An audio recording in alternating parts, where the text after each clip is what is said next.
దేవుని పరిశుద్ధ నామానికి మహిమ కలుగునుగాక. 3వ లేఖన పట్టణముగా సిద్ధపరిచినటువంటి వాక్యలేఖ భాగమును చదువుకుందాము. అపోస్తుల కార్యములు 16వ అధ్యాయము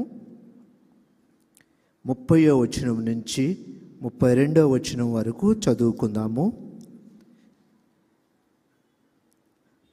వారిని వెలుపలికి తీసుకుని వచ్చి, అయ్యలారా, రక్షణ పొందుటకు నేనేమి చేయవలను?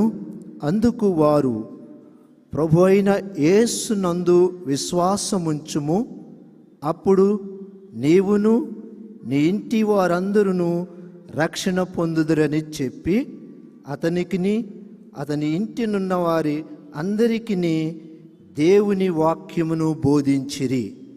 ఈ లేఖన భాగమును దేవుడు మన వినికిల్లో దీవించునుగాక. ఆమేన్.